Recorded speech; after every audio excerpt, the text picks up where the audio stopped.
누가복음 2장 11절 말씀입니다. 신약성경 90페이지에 있습니다.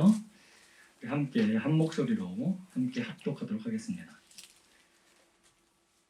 오늘 다윗의 동네에 너희를 위하여 구주가 나셨으니 곧 그리스도 주시니라. 아멘. 잠시 기도합니다. 참 좋으신 아버지 하나님 감사합니다. 어제와 오늘 하나님 앞에 대면하여 예배를 드리게 하시니 참 감사드리며 오늘도 귀한 은혜의 말씀을 함께 나눌 수 있는 그 귀한 은혜를 주신 것 감사합니다. 전하는 자와 듣는 자가 모두 주님 앞에 있사오니 주여 하늘의 영광으로 충만케 하여 주옵시고 우리 예수님의 그 거룩하신 그 이름의 영광이 시간 온전히 선포되는 은혜가 있게 하여 주옵소서. 감사드리며 예수님의 이름으로 간절히 기도드립니다. 아멘. 할렐루야, 반갑습니다. 어제 우리 성탄절을 맞이했고 성탄을 기념하면서 우리 어저께 우리 예수님이 어떻게 이 땅에 오셨는가라는 우리가 살펴보았습니다. 그래서 우리가 살펴본 것을 우리 기억해 보시면 하나님은 적절한 때에 적절한 방법으로 오셨다는 말씀을 드렸고 또 성숙한 믿음의 사람들을 하나님께서 도구로 삼으셔서 그 일들을 행하셨고 하나님 말씀하셨던 모든 것을 예언을 성취하시면서 이 일들을 행하셨다고 우리에게 말씀하셨습니다. 오늘 이 두 번째 시간으로 우리 예수님께서 그렇게 오신 이유가 무엇인지를 오늘 우리 한번 살펴보고자 하는 것입니다. 그래서 두 번째 우리 제목은 무엇이냐면 그리스도가 이 땅에 오신 이유가 무엇인가입니다. 그럼 저는 이 말씀을 시작하면서 실화적인 예화를 먼저 여러분들에게 인용해서 여러분들 말씀을 드리고자 하는 것입니다. 여러분 우리 2차 세계대전이 여러분들 다 발발했다는 것을 잘 알고 계실 것입니다. 갖고 이제 어느 정도 시간이 지나고 난 다음에 미국과 독일이 막바지 싸움을 하고 있는 그때에 있었던 실화입니다. 어느 미국 마을에 한 여인이 있었고 그 여인에게는 4명의 아들이 있었습니다. 근데 그 4명의 아들이 다 장성하여 군인으로서의 그 섬김을 나라를 위해 섬기고 있음을 보게 되는데 전쟁이 발발하다 보니까 이 4 아들이 다 전쟁에 투입이 되어 있습니다. 그래서 이 어머니는 이 4 아들이 다 전쟁에 참여했기 때문에 늘 불안한 마음으로 살고 있을 수밖에 없었지요. 그래서 여러분 이 어머니에게 날마다 그 기도의 제목은 이것이었습니다. 아이들이 건강하게 돌아올 수 있게 해달라고. 근데 어느 날 갑자기 전화가 옵니다. 어머님, 당신의 아들 아무개가 전사했습니다. 조율을 표합니다. 이런 소식을 받게 됩니다. 어머니는 하늘이 무너지는 것 같았죠. 그리고 얼마 있다가 또다시 전화가 옵니다. 어머님, 어머니 아들 누구가 어디에서 전사했습니다. 짧은 시간에 2 아들을 잃게 됩니다.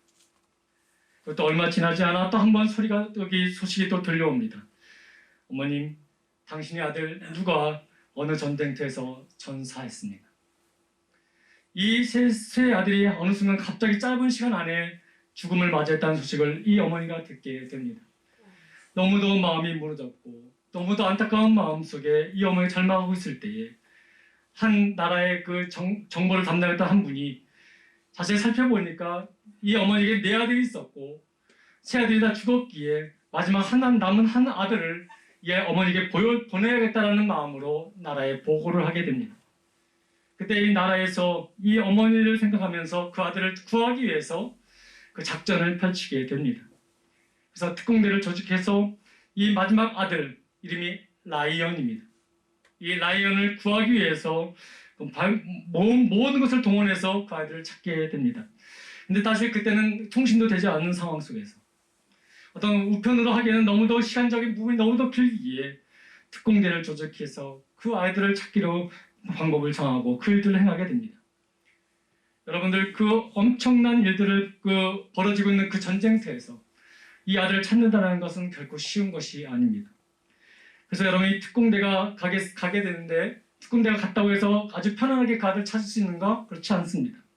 그 특공대도 그 아들을 찾기 위해서 몸부려 싸워야 되고 또 때로는 그 싸움 속에서 부상과 또 생명을 잃을 수밖에 없는 그런 삶의 처지로 내몰릴 수도 있게 되는 것입니다. 그런데 여러분 이 특공대는 그 명령에 순종하여 나아가 마지막에 그 라이언을 찾아서 그 어머니에게 돌아오게 하는 그런 일을 벌이게 되지요. 이 실화를 영화로 만든 것이 여러분 다 알고 계신 라이언 일병 구하기라는 영화입니다. 저 여기서 여러분들에게 질문 하나 드리겠습니다. 이 특공대가 라이언을 사랑해서 갔을까요? 결코 그렇지 않습니다. 이 특공대들은 라이언이 어디서 누구인지를 알지 못하는 사람들입니다. 단지 명령에 의해서만 갔던 것뿐이죠. 이 특공대 중에 한 사람이라도 이 라이언을 생각하고 사랑해서 제가 라이언을 구하러 가겠습니다, 그런 사람 자원했던 사람이 한 명도 없었습니다. 명령이 아니고선 절대로 그곳에 가려고 한 사람들은 한 사람도 없었을 것입니다. 만약에 상관이 너희가 자원해라 라고 한다면 자원할 사람은 아무도 없을 겁니다. 만약 여러분이 그 명령을 받았다면 여러분의 자녀가 아닌 이상 얼굴도 모르고 사람도 모르는 죽음이 있는 그곳에 가라고 한다면 가시겠습니까? 누구도 자원해서 갈 사람은 아무도 없을 것입니다. 그런데 여러분, 그렇게 우리가 전쟁터에 있을 때에 죽을 수밖에 없는 그 자리에 그 자원에서 우리를 사랑하시고 자원해서 오신 분이 계십니다. 그분이 바로 그리스도 주이십니다. 어저께 우리 살펴봤던 마태복음 본문에 보게 되면 그분이 바로 예수라고 우리에게 소개하고 있습니다. 그 예수님이 우리의 그리스도가 되셨고, 그분은 어쩔 수 없이 오신 것이 아니라 우리를 사랑하시고 우리를 구하시기 위해서 이곳에 오셨다는 것을 우리에게 말씀하고 있습니다. 예수님은 우리를 사랑하셨고 또 예수님은 우리를 구원하시기 위해서, 우리를 살리기 위해서 그리스도로 우리 땅에 오셨다는 것입니다. 오늘 본문을 다시 한번 보시기 바랍니다. 뭐라고 기록되어 있습니까? 오늘 다윗의 동네에 너희를 위하여 뭐가요? 구주가 나셨으니 곧 그리스도 주시니라 라고 말씀하고 있습니다. 어제 여러분 우리 성탄절 때 살펴봤던 본문 마태복음 1장을 보시면 그 중에서 한 절을 제가 다시 한번 인용하면 1장 21절을 한번 우리 함께 다 같이 한번 읽어보겠습니다. 함께 읽습니다. 아들 나으리니 이름을 예수라 하라. 이는 그가 자기 백성을 그들의 죄에서 구원할 자이심이라 합니다. 아멘. 그렇습니다. 우리 예수님은 우리 죄를 위하여, 이 죄는 우리를 생명에서 끊어버렸던 원인이었지 않습니까? 다시 말씀드리면 우리를 살리시기 위해서, 우리를 구원하시기 위해서 예수님은 이 땅에 오셨습니다. 예수님이 오신 첫 번째 이유가 바로 거기 있습니다. 우리를 살리기 위해서 오셨습니다. 라이언을 구하기 위해서 특공대를 보낸 것처럼 우리를 살리기 위해서는 어떤 것도 방법이 없이 주님이 오셔야만 됐습니다. 사랑하는 성도 여러분, 우리의 구원은 돈으로 되는 것이 아닙니다. 우리의 구원은 나 자신의 능력이 되는 것이 아닙니다. 우리의 구원은 내가 착한 일을 남들보다 많이 했다라고, 남들보다 또 좋은 자리에 있다고 해서 되는 것이 아닙니다. 남들보다 많이 배웠고 많은 능력이 있다고 해서 받는 것이 아닙니다.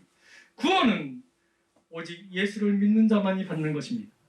그리고 우리 하나님께서는 그 아들 독생자를 이 땅에 보내주셨고 그분을 제물로 삼을 때만 그것이 가능한 것을 우리에게 말씀하고 있습니다. 즉 특공대만이 전쟁터에서 라이언을 구할 수 있었던 것처럼 우리 예수님만이 우리를 구원할 수 있다는 것을 말씀을 드리는 것입니다. 사랑하는 성도 여러분, 우리가 구원받은 자입니까? 우리가 정말 구원받은 자이들입니까? 왜 우리가 구원을 받았습니까? 하나님이 이 세상을 이처럼 사랑하사 독생자를 주셨고 그 아들 제물 삼아 주셔서 우리를 살리신 것 아니겠습니까? 그래서 여러분, 우리는 확실하게 말할 수 있습니다. 나는 예수를 믿기에 나는 구원받은 인생이다. 예수님도 우리를 위해 죽지 아니하시면 우리는 구원받을 수가 없는 것이지요. 근데 오늘 라이언을 구하기 위해서 생명을 다해서 그 라이언을 구한 것처럼 우리 예수님은 우리 그 당신의 생명을 다 버리시기까지 우리를 구원하시기 위해서 그렇게 하셨던 것을 우리가 알 수 있는 것입니다. 그렇다면 여러분, 라이언은 어떻게 행하면 되겠습니까? 그 자신을 찾으러 왔던 특공대만을 믿고 따라가면 살 수 있는 것이지요. 그러면 우리는 어떻게 하면 되겠습니까? 우리를 위해서 이곳에 오신 예수님을 믿고 따라가면 우리는 구원을 받을 수 있고 우리의 본향 아버지 집에 갈 수 있게 되는 것이죠. 사랑하는 성도 여러분, 예수라는 이름의 뜻이 무엇입니까? 그가 자기 백성을 그들의 죄에서 구원할 자입니다. 여러분, 이 본문 말씀을 바꿔서 말씀드리면 바로 그리스도이십니다. 저와 여러분들이 받는 그 이름, 그 그리스도, 예수 그리스도, 그분만이, 그 이름만이 우리를 구원할 수 있는 능력이 있는 것이지요. 여러분, 성탄절 얼마나 우리에게 중요한 날입니까? 단지 우리에게 어떤 힘을 주기 위한 날이 아니라 바로 우리에게 생명을 주시기 위해 오신 그 예수님을 기리는 날 아니겠습니까? 단지 흥청망청 친구들과 밤새도록 온라인 타면서 술 마시고 쾌락을 즐기며 그런 시간이 아니라 우리가 죽었던 우리가 살아나는 그 은혜의 날이, 생명의 날이 바로 성탄절입니다. 그렇기 때문에 여러분 우리에게 어떻게 오신 그 주님인지 다시 한번 기대하면서 그분 우리를 죄에서 구원하시기 위해서 오신 그리스도임을 믿으면서 오늘도 우리의 삶을 다시 한번 점검해보는 귀한 시간이 되길 간절히 소망합니다. 예수님은 이 땅에 오신 이유가 무엇입니까? 우리를 구원하시기 위해서 오신 것입니다. 두 번째로 예수님이 이 땅에 오신 이유가 무엇입니까? 그 이름을 우리에게 주시고자 하시기 때문이었습니다. 예수님은 그리스도라고 말씀을 드렸습니다. 그래서 여러분 그 이름이 능력이 있기에 그 이름을 우리에게 주시고자 이곳에 오셨다는 것입니다. 여러분들 요한복음 16장 24절 한번 보겠습니다. 요한복음 16장 24절입니다. 함께 읽습니다. 지금까지는 너희가 내 이름으로 아무것도 구하지 아니하였으나 구하라 그리하면 받으리니 너희 기쁨이 충만하리라. 아멘. 여러분 우리가 기도할 때에 여러분 우리 예수의 이름으로 기도하는 것은 무슨 의미입니까? 하나님께 올려드리는 서류에 예수님의 도장을 찍는 것과 같다고 말씀드릴 수가 있습니다. 여러분 우리가 늘 하나님께 어떠한 것을 청탁합니다. 근데 여러분 그 청탁서에 누구의 도장도 의미가 없는 것이죠. 권력 있는 대통령의 도장을 찍는다 할지라도 그것은 의미가 없는 것입니다. 오직 예수의 이름이 찍혀있는 도장을 찍어야 되는 것이죠. 그럴 때만 하나님께서 그 이름의 도장을 찍은 것을 보시고 응답하신다는 것입니다. 그렇기 때문에 우리는 예수의 이름을 기도할 때에 사용해야 합니다. 예수의 이름을 우리가 살아갈 때에 우리는 선포하며 사랑해야 합니다. 예수의 이름을 우리가 믿음으로 사용해야 되고 그 이름의 권세를 우리는 사용해야 하는 것이죠. 그렇다면 여러분 하나님께서 왜 많은 능력 가운데 예수의 이름만을 우리에게 주셨을까요? 거기에는 권세가 있기 때문에 그렇습니다. 세상이 감당치 못할 하나님의 능력의 권세가 그 이름에 있기 때문에 그 예수님의 이름을 우리에게 주시고자 이곳에 우리에게 보내주신 것이죠. 제가 여러분 분명히 말씀드렸습니다. 예수님의 이름에는 권세가 있다고. 그렇다면 여러분 그 이름에 어떤 권세가 있는지를 한번 살펴보기를 원합니다. 여러분 마가복음 16장 17절에 보게 되면 이런 말씀이 있습니다. 믿는 자에게는 이런 표적이 따르니 하신 말씀 가운데 내 이름으로 그들이 귀신을 쫓아내며 라고 말씀하신 것을 보게 됩니다. 다시 말씀드리면 예수 이름 안에는 영적인 권세가 있고 능력이 있다는 것을 우리에게 말씀하고 있는 거예요. 예수의 이름 안에는 영적인 권세가 얼마나 중요한지를 우리에게 지금 말씀하고 있는 것입니다. 사실 여러분 우리 선조들이 정말 늘 두려움 속에 살았던 우리 선조들 아니었습니까? 오늘도 그 선조들의 그 흐름 속에 함께 묻어간 사람들도 있습니다. 계속 두려워합니다. 무엇을 그렇게 두려워하냐면 영적인 세계가 있는 것을 알겠는데 그 영적인 세계를 어떻게 해야 될지 모르기 때문에 두려워하는 것을 우리가 보게 되지요. 우리 눈에는 보이지 않지만 물질 세계를 다스리는 영적인 세계가 있다는 것을 우리는 어렴풋하게 알고 있는 것이죠. 그래서 그 세계를 두려워하기 때문에 그것의 발달에서 나타난 것이 미신이라는 것입니다. 토템이 그랬고 샤머니즘이 그랬습니다. 그래서 엉뚱한 것을 섬기면서 그 영적인 두려움의 세계를 두려워하는 것을 이겨내기 위해 미신을 섬길 때가 얼마나 많이 있습니까? 그래서 여러분 미신의 근원은 바로 이 두려움에서 나타난 것이라고 말씀드릴 수가 있습니다. 영적인 세계, 인간의 생사하고 운명 이런 모든 것은 두려움 때문에 그것으로 인해서 이기기 위해서 자신을 위로하기 위해서 스스로가 만든 것이 바로 미신이라는 것이죠. 여러분 대표적으로 어떤 건 있습니까? 아침부터 무슨 접시를 아내가 깨버리면 참 재수가 없네. 그죠? 또 문지방을 하고 자고 넣으면 재수가 없다고 말합니다. 재수가 없는 일이 천지가 굉장히 많습니다. 이사 간 달도 마음대로 가지 못합니다. 또 결혼한 날짜도 더 좋은 날 잡아야 한다고 말하고 있습니다. 왜 그럴까요? 그렇게 아니하면 화를 당할 수 있을까봐 두려운 마음에 그런 일들을 하고 있는 것이죠. 제가 아는 어떤 유명한 박사님도 이것에 심취해가지고 정말 이해할 수 없는 일들을 많이 따라하는 것을 보게 됩니다. 사랑하는 성도 여러분, 왜 그럴까요? 미래가 두렵고 영적인 세계가 두려워서 그런 일들을 하는 거 아니겠습니까?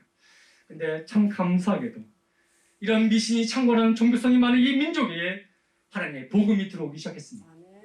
그 복음으로 말미암아 그 하나님의 은혜 가운데 이제는 우리는 두려움이 없이 살아갈 수 있게 되었습니다. 이제는 손이 없는 날을 택해야 되고 예전에 이렇게 하면 안 되고 이렇게 하면 귀신 붙는다는 얘기 속에 두려워하는 그들에게 예수의 이름이 전파됨으로 말미암아 이제는 어떤 두려움도 이길 수 있는 담대함이 우리에게 있게 되었다는 것입니다. 사랑하는 성도 여러분, 그 이름의 권세를 주시기 위해서 우리 예수님께서 이 땅에 오신 것입니다. 그렇기 때문에 여러분 우리는 어떤 환경이든지 간에 비바람이 몰아치고 풍랑이 있다 할지라도 우리는 예수의 이름을 선포하며 나갈 수 있게 된다면 그 두려움에서 자유하게 될 줄 믿습니다. 여러분에게는 예수님의 권세의 능력이 있습니다. 그 이름의 능력을 사용할 수 있도록 하나님께서 허락해 주셨습니다. 그렇다면 여러분 때렸든지 못 얻든지 항상 예수의 이름을 선포하며 나가는 은혜가 있기를 소망합니다. 여러분들 누가복음 10장 19절 말씀을 보게 되면 참으로 은혜로운 말씀이 있습니다. 한번 보도록 하겠습니다. 내가 너희에게 뱀과 전거를 밟으며 원수의 모든 능력을 제어할 능력을 주었으니 너희를 해칠 자가 결코 없으리라. 얼마나 큰 감사의 말씀입니까? 이제는 뱀과 전갈이 우리의 두려움의 대상이었다는 것입니다. 어둠과 내일에 대한 염려가 우리의 두려움의 대상이었습니다. 그런데 이제는 그것을 밟아 누를 수 있는 그 제어의 능력을 우리에게 주셨다는 것이죠. 그 능력이 어디 있습니까? 바로 예수 그리스도 이름 앞에 있다는 것입니다. 저는 여러분들에게 선포합니다. 예수 그리스도 이름을 사용하십시오. 그러면 여러분의 인생에 위협되는 모든 뱀의 권세가 사라질 줄 믿습니다. 여러분의 가정을 보면서 선포하십시오. 예수의 이름으로 선포하십시오. 여러분의 가정을 힘들게 만들고 있는 모든 뱀의 권세를 여러분은 승리하게 될 줄 믿습니다. 예수의 이름으로 여러분의 이름 앞에 있는 모든 사업에 관련된 부분들, 생활의 모든 부분에 예수의 이름을 선포하시기 바랍니다. 여러분들을 지배하고 여러분들을 힘들게 했던 뱀의 권세들이 밟힘을 받음으로 말미암아 살아가게 될 줄 믿습니다. 그 권세를 주시기 위해서 예수님께서 이 땅에 오신 거예요. 그리고 하나님께서는 다른 모든 것을 다 주시고자 원했지만 특별하게 우리에게 주시고 싶은 것이 바로 예수님의 이름의 권세였다는 것입니다. 힘들수록 예수의 이름을 부르시기 바랍니다. 그 이름을 찬양하시기 바랍니다. 내가 나를 주장하려고 할 때, 내가 나의 욕심으로 나의 옷을 입으려고 할 때, 나의 교만이 나를 지배하려고 할 때, 그때 여러분 예수의 이름을 선포하시기 바랍니다. 그 이름을 사용하시기 바랍니다. 그 이름에는 권세가 있습니다. 나를 주장하려고 했던 뱀의 권세, 우리 가정을 주장하려고 했던 뱀의 권세, 우리 그 공동체를 주장하려고 했던 뱀과 전갈의 권세를 하나님 그 이름을 선포할 때에 하나님께서 그 모든 것을 밟아 누리게 하는 능력을 우리에게 줄 줄 믿습니다. 그렇기 때문에 여러분 우리는 무엇보다도 여러분 예수의 이름을 사용하는 그 권세를 사용하는 법을 배워야 합니다. 예수의 이름으로 사용할 수 있는 그 기도의 법을 우리는 배워야 됩니다. 예수의 이름으로 귀신을 쫓아내는 법도 우리는 배워야 합니다. 예수의 권세의 이름, 그 이름을 사용하는 우리의 방법을 우리는 배워야 한다는 것입니다. 그래야 때문에 우리는 주저함없이 그 이름을 우리는 사용할 수 있게 되는 것이죠. 여러분 두려우십니까? 내일이 염려되십니까? 그렇다면 여러분 오늘 주님이 우리에게 주시는 이 이름의 권세를 사용하시기 바랍니다. 여러분 사도행전 19장에 보게 되면 이런 안타까운 일이 벌어지게 되지요. 스게와의 7 아들이 있습니다. 그 아들들이 어떤 일을 벌입니까?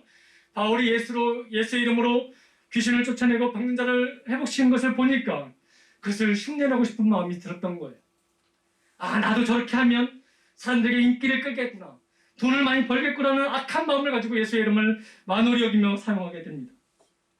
아, 바울이 전한 예수의 이름으로 명하노니 나가라 했을 때 그 귀신이 그 말대꾸를 합니다. 내가 예수도 알고 바울도 알지만 너희는 누구냐? 사실 저도 회개하는 마음으로 이 말씀을 여러분들에게 드립니다. 만약에 귀신 앞에 내가 섰을 때, 내가 예수님을 선포할 때 내가 예수도 알고 바울도 알지만 너는 누구냐라고 한다면 얼마나 부끄럽습니까? 여러분 그런 모욕감과 그런 민망한 일을 당하지 않기 위해서라도 우리는 목사님 저부터 여기 계신 모든 우리 예덕교 성도들이 예수의 이름 앞에 다시 한번 엎드려 기도하며 그 이름 앞에 하나님 우리의 정결함 받는 은혜가 있기를 소망합니다. 귀신은 예수를 안다고 말했습니다. 다시 말씀드리면 내가 예수도 안다는 것은 무슨 말입니까? 그분이 하나님이시고 그분이 메시아이시며 그분이 권세 있는 능력임을 우리에게 증거하고 있는 거 아니겠습니까? 근데 여러분 그 이름을 사용하는 자도 그 귀신 안다라고 말하고 있습니다. 바울이 어떤 능력이 있었습니까? 그는 가는 곳곳마다 예수의 이름을 증거했던 사람 아니었습니까? 그러기에 여러분 진실로 예수님을 믿고 따르는 그 바울을 그 귀신도 안다고 두렵다고 말하고 있는 거 아니겠습니까? 여러분 그렇기 때문에 여러분 우리는 무엇을 해야 되냐면 예수의 이름을 믿음으로 나아가야 되고 그 이름을 사용할 수 있는 권세를 우리는 배워야 되며 그 이름을 권세를 사용할 수 있는 능력을 우리는 받아야 된다는 것을 말씀을 드립니다. 그래야 여러분 그 귀신들도 우리를 보고 떨 것입니다. 사랑하는 성도 여러분 다시 한번 말씀을 드립니다. 오늘날 귀신들이 영적 싸움에서 내가 예수도 알고 내가 바울도 아는데 내가 또 아무개도 내가 아는데 라고 말할 때에 여기 이 아무개 속에 저와 여러분의 이름들이 있어야 된다는 것입니다. 근데 만약에 내가 수십 년을 신앙생활을 했고 내가 많은 일을 했음에도 불구하고 너는 누구냐라는 그 귀신의 말을 듣는다면 우리는 얼마나 부끄러운 인생이 되겠습니까? 실질적으로 그런 일들이 있다는 것을 우리에게 오늘 성경은 우리에게 보여주고 있는 것입니다. 사랑하는 성도 여러분, 우리 예수님은 다시 한번 말씀하셨습니다. 우리의 만군의 여호와 하나님은 우리에게 말씀하셨습니다. 그 이름을 사용하라고. 다시 말씀드리면 우리가 사용한다는 것은 무슨 말입니까? 우리가 그 이름을 믿어야 된다는 것입니다. 믿지 않으면 결코 사용할 수가 없는 것이죠. 또한 여러분, 예수님의 이름의 권세를 우리에게 주신 것 중에서 또 하나의 중요한 이유가 무엇이냐면 하늘문을 여는 권세가 그 이름 앞에 있기 때문에 그렇습니다. 사랑하는 성도 여러분, 하늘문을 여는 권세가 그 예수 그리스도 이름 앞에 있다는 것. 여러분, 그 이름의 능력을 우리에게 주시고자 주님은 우리에게 오셨다는 것입니다. 여러분들 사도행전 4장 12절 말씀을 한번 보겠습니다. 사도행전 4장 12절 말씀입니다. 함께 읽겠습니다. 다른 이로서는 구원을 받을 수 없나니 천하 사람 중에 구원을 받을 만한 다른 이름을 우리에게 주신 일이 없음이라 하였더라. 여러분, 이 말씀 굉장히 중요한 부분입니다. 이 말씀은 어떤 우리 인생의 한계에 접어드신 우리 어르신들에게만 주신 것이 아니라 우리 생명을 갖고 있는 우리 10대 아이들과 우리 어린 생명들에게도 동일한 말씀이라고 말씀드릴 수가 있습니다. 예수 이름 이외에는 다른 이름으로 우리가 하늘나라에 갈 수가 없습니다. 하늘문을 여는 권세는 오직 예수 그리스도뿐입니다. 여러분, 다시 한번 사도행전을 보시기 바랍니다. 사도행전 12장을 다시 한번 띄워주시기 바랍니다. 천하 사람 중에라고 말하고 있어요. 천하 사람 중에. 여기는 어떤 사람도 있을까요? 권력 있는 자도 있을 것이고 미모가 뛰어난 자도 있을 것이며 재물에 능력 있는 사람도 있을 것이고 여러분, 때론 이 안에는 연약한 자도 있을 것이고 가난한 자도 있을 것입니다. 그와 상관없이 어떤 환경과 상관없이 그들의 이름으로는 구원받을 수 없다고 말합니다. 하나님은 하늘문을 여는 귀한 열쇠는 오직 하나를 우리에게 주셨는데 그 열쇠는 바로 예수 그리스도 이름이라는 것을 우리에게 보여주고 있다는 것입니다. 그 이름을 우리에게 주시고자 그 하나님께서 차원하여 이 땅에 오신 것이지요. 그래서 그 이름을 믿는 자마다 그 하늘의 영광이 우리에게 선포되게 되는 것이지요. 그래서 여러분, 예수님은 우리에게 말씀하셨습니다. 요한복음 14장 6절에 이렇게 말씀하셨습니다. 함께 보겠습니다. 내가 곧 길이요 진리요 생명이니 나로 말미암지 않고는 아버지께로 올 자가 없느니라. 아멘. 사랑하는 성도 여러분, 그렇습니다. 예수님 외에는 어떠한 허무함도 어떠한 공허함도 어떠한 슬픔도 어떠한 상실도 영생의 문도 해결할 수가 없게 되는 것입니다. 오직 예수 이름뿐이면 우리는 반드시 기억하셔야 합니다. 그래서 여러분, 이 성탄은 단지 우리에게 어떤 힘을 주는 날이 아니라 우리에게 권세를 주는 날이고 우리에게 구원의 생명을 주는 날이기에 우리는 하나님께 영광을 돌리며 이 날을 기념하는 것이라고 말씀드릴 수가 있는 것입니다. 여러분, 이제 말씀을 좀 정리하도록 하겠습니다. 예수라는 이름은 헬라식 발음입니다. 그러면 히브리식 발음은 어떤 것이냐면 여호수아입니다.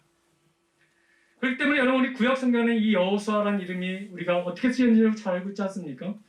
이스라엘 백성들을 데리고 가나안에 입성한 리더가 누구였습니까? 여호수아입니다. 그래서 여러분, 우리 구약에 등장한 이 여호수아를 여러분, 이 이름을 예수님의 모형과 예수님의 그림자로 우리가 말할 때가 참 많이 있습니다. 다시 말씀드리면 모세의 율법으로는 하나님의 나라에 들어갈 수가 없는 것입니다. 하나님의 나라에 들어갈 수 있는 유일한 길은 바로 여호수아, 예수 그리스도의 이름만으로만 들어갈 수 있음을 우리에게 보여주는 예표라고 말씀드릴 수가 있는 것이죠. 여러분, 여호수아의 뜻이 무엇입니까? 여호와는 구원이시다 뜻입니다. 예수 그리스도가 누구이십니까? 우리의 구원자 되십니다. 그러기에 여러분, 우리의 구원의 확신을 갖기 위해서는 예수의 이름이 날마다 우리 마음에 드러나야 한다는 것입니다. 우리는 예수님의 백성이 되어져야 합니다. 예수님께 속해야 됩니다. 내가 내 편에 예수님이 서길 원하는 것이 아니라 예수님 편에 내가 서야 된다는 것입니다. 사랑하는 성도 여러분, 이것은 굉장히 중요한 부분입니다. 여호수아가 첫 길갈에서 이제 가나안 땅으로 전쟁을 나갈 때에 하나님의 군대 장관이 쓴 것을 보실 것입니다. 그때 이 여호수아가 이렇게 말합니다. 당신은 우리 편입니까? 저기 편입니까? 그때 하나님의 군대 장관이 뭐라고 말합니까? 나는 하나님의 군대 장관으로 이곳에 왔다라고. 다시 말씀드리면 너희 편도 아니고 네 편도 아니라 나는 하나님 편이라고 말하는 것을 보게 됩니다. 그때에 이 여호수아가 저도 하나님 편입니다라고 말하는 것을 엎드리는 것을 보지 않습니까? 여러분들은 누구 편입니까? 내 편에 하나님이 서기를 원하십니까? 절대로 그렇게 하면 안 되는 것이죠. 하나님 편에 우리가 서야 되는 것입니다. 우리 예담교회는 하나님 편에 서야 되고 여러분의 가정도 하나님 편에 서야 되고 여러분의 인생도 하나님 편에 서야 되는 그런 우리의 은혜가 있게 될 줄 믿습니다. 여러분 예수의 이름을 선포하십시오. 이제 말씀을 정리합니다. 우리 예수님께서 이 땅에 오신 이유가 무엇입니까? 첫 번째로는 따라합시다. 우리의 구원을 위해서 오셨다. 두 번째는 그 이름의 권세를 주시고자 이 땅에 오셨다. 네, 그렇습니다. 그렇기 때문에 여러분 때를 얻든지 못 얻든지 낙심한 일이 생기고 불안 일이 생기고 두려움이 우리를 엄습한다 할지라도 우리의 구원자이신 예수 그리스도의 그 이름을 선포하며 나아가는 은혜가 있기를 소망합니다. 담대함으로 나가십시오. 하나님께서 또 다른 우리의 삶의 길을, 생명의 길을 우리에게 열어줄 줄 믿습니다. 여러분 이스라엘 백성들이 어떻게 여러분 바다 밑에 하나님 내시는 그 마른 길을 발견할 수 있었겠습니까? 하나님을 의지하십시오. 이 2021년도 성탄 주일 맞고 마지막 주일을 맞이하면서 이 마지막 메시지는 이것입니다. 예수 그리스도만이 우리의 구주가 되십니다. 그 이름을 위하여 살아가는 저와 여러분들 되기를 간절히 소망합니다. 기도하겠습니다. 참 좋으신 아버지 하나님 감사합니다. 오직 예수 그 이름만이 우리의 생명이요 우리의 길이며 우리의 능력이 됨을 오늘 우리에게 주셨습니다. 그것을 우리에게 주시고자 이곳에 오셨은 주님을 우리는 기대하며 주님 앞에 엎드려 경배합니다. 하나님 우리 인생에 두려움이 엄습한 이곳에 하나님 다시 한번 예수의 이름이 선포되게 하여 주옵시며 우리 입술이 우리의 마음과 생각이 예수를 바라고 예수를 선포하는 그런 삶이 되게 하여 주옵소서. 오직 주님만을 의지하고 나아갑니다. 끝까지 돌보아 주옵시고 끝까지 동행하여 주옵시며 우리가 어느 순간에도 주님 편에 서 나갈 수 있는 복된 인생들이 되게 하여 주옵소서. 감사드리며 예수님의 이름으로 간절히 기도드립니다. 아멘.